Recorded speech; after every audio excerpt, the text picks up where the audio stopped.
Okay, we are going to be going over Algebra 2 Lesson 3.3. This is more on substitution of systems of equations, and in this case we're also looking at special cases. So there's one kind of a tough problem and then some special case stuff. So you're going to be able to solve a system of equations using the substitution method and check your solution, just like we did in lesson 3.2. And this video supports the systems by substitution worksheet, which is in your Algebra 2 lesson links calendar for Unit 3 for today. And so you would work on that after you've done the lesson if you haven't already started it. And if you knew what you were doing, that's great, but double check it against the lesson to make sure you're doing it right. Remember that you're going to upload the video notes, so you must take notes on this and upload them to Student View or to my email by 11:59 p.m. Sunday. And again, make sure that you put your first and last name, date, period, and the lesson notes name and number on your notes and your email header if you send your notes to me by email. If not, you will not get full credit, so make sure you do that. All right. So this is similar to what we did before. We are solving systems of equations by substitution. I'm finding here it is, my protractor so that I can divide this up into two pieces. So we've got two equations, and the first one is negative 3x minus 8y equals 20, and the second one is negative 5x plus y equals 19. So we look for whichever term is the easiest to isolate. We have a negative 3 in front of this x, not good. Negative 8 in front of this y, not that good. Negative 5 in front of this x, not that good. But the y is all by itself. So that's our easy variable to isolate. Easy variable to isolate. So we want to get that y by itself. So to do that, what we want to do is we want to get rid of the negative 5x, so we'll add 5x to both sides of the equation. And when we do that, the negative 5x and the positive 5x cancel, and you get y equals, and the 5x and the 19 cannot combine as like terms, so we put the 5x first, plus 19. Now, this equation is all by itself. So we've solved for y here. So this stuff here, this expression 5x plus 9, that is what y equals. So we can take this and we're going to substitute it into second equation. Went a little bit too far. And substitute it for y here. Okay? That's what we're going to do. Let's rewrite this equation on the left. It's going to be negative 3x minus 8, and then the y is this expression, so I'm going to put it in parentheses. So negative 8 times 5x plus 19, and that equals 20. All right, so we need to do a little distribution here. The negative 8 times the 5x's and the negative 8 times the 19. So that leaves us with negative 3x. Negative 8 times 5x's is negative 40x's. All my x's live in Texas. Now negative 8 times 19. That's kind of an odd and large number, at least the 19 is. So let's go ahead and use our calculator. So negative 8 times 19. So negative 8 times 19, that's negative 152. That is a fairly large number. So minus 152, we'll use the minus instead of the negative, but that's what it is in the equation, equals 20. All right, so now we combine our likes. We have the negative 3x and the negative 40x's. Those can combine, so that's negative 43x. Minus 152 equals 20. So we're going to add 152 to both sides. And we get negative 43x equals, this looks like 172. All right, so let's use our calculator. And we're going to take 172, I'm sorry, negative 40, let's do this first. Let's divide by negative 43 on both sides. Don't get ahead of ourselves. Okay. And so negative 43 divided by negative 43, of course, that is equivalent to 1, so we have 1x. We now isolated.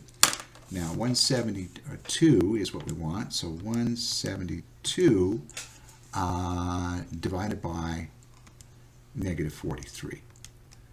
And that gives us negative 4. So x equals negative 4. Now you'll notice we went from a kind of a messy situation here with big numbers and we weren't sure what we were doing, but we ended up with a simple answer. It doesn't always happen. You can sometimes end up with, you know, decimals or fractions or something like that. But this is sort of your indicator that things are looking good. Now, when you're in doubt, check. And particularly if you've got a difficult problem, a problem that troubles you, you can't see it clearly because the numbers are big, or there's some other issue that confuses you, then you'll want to check. But first, before we check, we know that this is what x equals. And so what we have to do is we have to go ahead and substitute this negative 4 for the x up here. We want to do that. Again, we're working in a full circle. So we have y equals 5 times negative 4 plus 19. So 5 times negative 4 is negative 20 plus 19. That means y equals negative 1. Okay, so now that we've got those, we can check. So let's do the checking. Let's use different color pens. We want to check. And so our first equation is negative 3x minus 8y equals 20. And so I'm going to substitute, and let's make sure we show our ordered pair. So here's our x and our y. The ordered pair, x is negative 4, y is negative 1. Okay. So x over here, we got negative 3 times negative 4 minus 8 times negative 1. So that equals 20.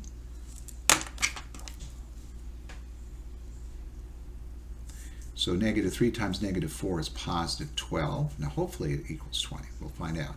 Negative 8 negative 1 is positive 8. That should equal 20, and yes indeed, 20 equals 20. So this checks. So far so good. Let's do the second equation. The second equation was negative 5x plus y equals 19.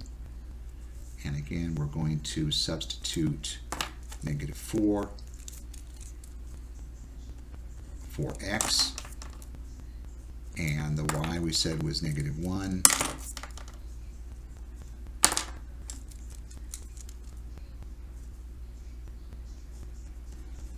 And that equals 20. I'm sorry, equals 19. So negative 5 times negative 4 is positive 20. This is negative 1. And obviously 20 minus 1 is 19. 19 equals 19. So we check. So we now know that this stuff's correct. So, you know, if you aren't sure, do this. Now, when you're in a test, you always check. Always check. If you check every single one of these and you get one side equals the other side with each of these, you're golden. You know you've got the right answer. You can practically figure out your own grade right then and there, okay? All right, but we're going to do some special situations here. So let's go to the next one. We're going to do the same thing we did before. We're going to draw a line down the middle here. And so the first equation is going to be x plus 3y equals 1 and negative x minus 3y equals negative 15. Just make sure those are all the same. I sometimes copy things down wrong. Negative 3x minus 3y equals negative 15. Notice I double check these because I make mistakes like this. I drop a number or something. So now I know that they're correct. All right, so I'm looking at these and I notice that this variable is the easiest. So this is easy. This is 3, this is negative 3, this is negative 3. So these other variables I don't want to isolate. I'm going to isolate this x over here. So that's where I'm going to start. So I'm going to want to subtract 3y from both sides. And I'm going to get x equals, this goes away, negative 3y plus 1. All right, so I now know what x is equal to. It's equal to this expression here, right? And so I'm going to substitute it up here for the x that's right here, okay? All right, so I'm going to write negative 3 times negative 3y plus 1 minus 3y equals negative 15. Now you'll notice I have nothing but y's in here, so I can solve this equation because I have just one variable. So first I'm going to distribute. So let me just use a different, I'm going to distribute the negative 3 to the negative 3y's and to the 1. So negative 3 times negative 3 is positive 9y's. And negative 3 times positive 1 is negative 3. And then I have negative 3y. And that equals negative 15. So I've got some likes right here and here. 9 minus 3y, 9y minus 3y minus 3 equals negative 15. So 9y minus 3y is 6y's. Minus 3 equals negative 15. And then I add 3 to both sides to get rid of that because I want to isolate the y's. And I have 6y's left equals, now this is negative 12, right? Negative 15 plus 3 is negative 12. All right, so 6 is multiplied by y. I want to get rid of it by dividing because 6 divided by 6 leaves you with 1, and that's 1y. So I've got 1y equals, and negative 12 divided by 6 is negative 2, all right? Okay, so looks good. You've got y equals negative 2. You now want to figure out what your x is. So what do I have to do again? I know what this is. Y is negative 2. So I'm going to take that and I am going to substitute it for y up here. Okay? And so I'll write x here equals negative 3 times negative 2 plus 1.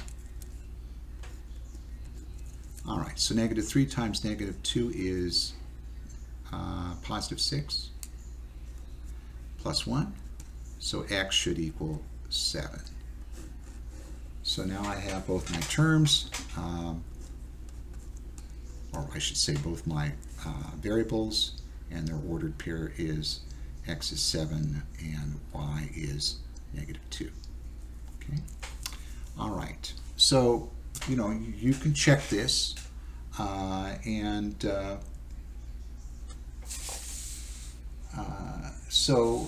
you know, let's go ahead and just very quickly see what we got. So let's do a check.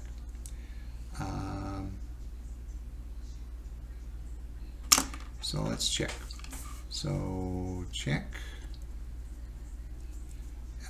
So I've got x plus 3y equals 1. And in this case, my x is going to be 7 and my y is going to be negative 2. So I've got 7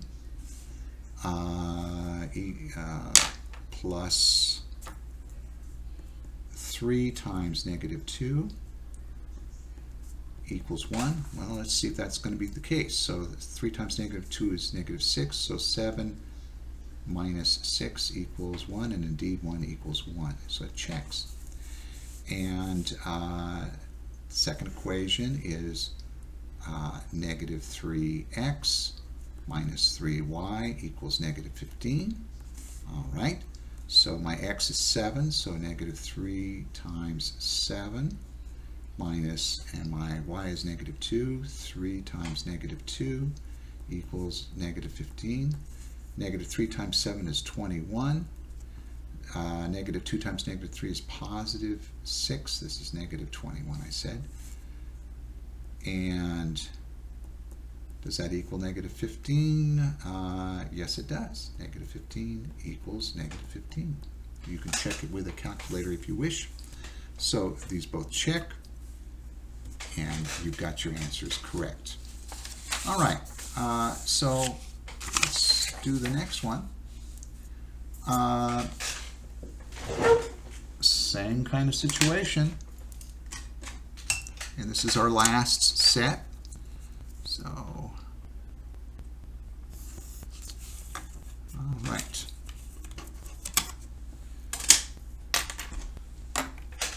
So I've got negative 3x plus 3y equals 4. And I have negative x plus y equals 3. So I'm looking for the easiest variable to simplify. Got negative 3 multiplied to the x, no. 3 multiplied to the y, no. Negative x, it's almost there, but this is a really negative 1. I'd rather deal with a positive 1. So this is the easiest variable. So we're going to isolate the y.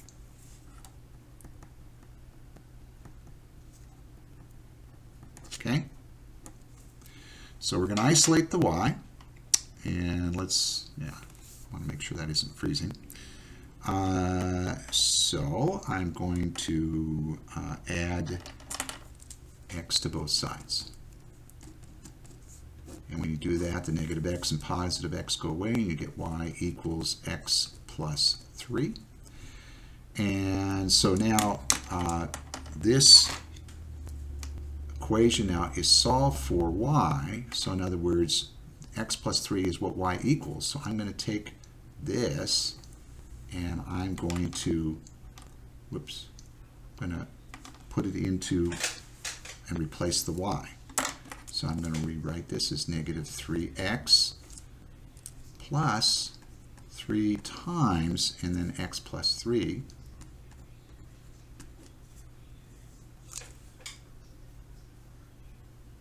That's my y now, right? X plus 3 equals 4. So negative 3x. Now let's distribute. So we want to distribute the 3 to the x. And remember, there's a 1 in front of the x, so that's 3 times 1x. Or 3 times 1 is 3 x's.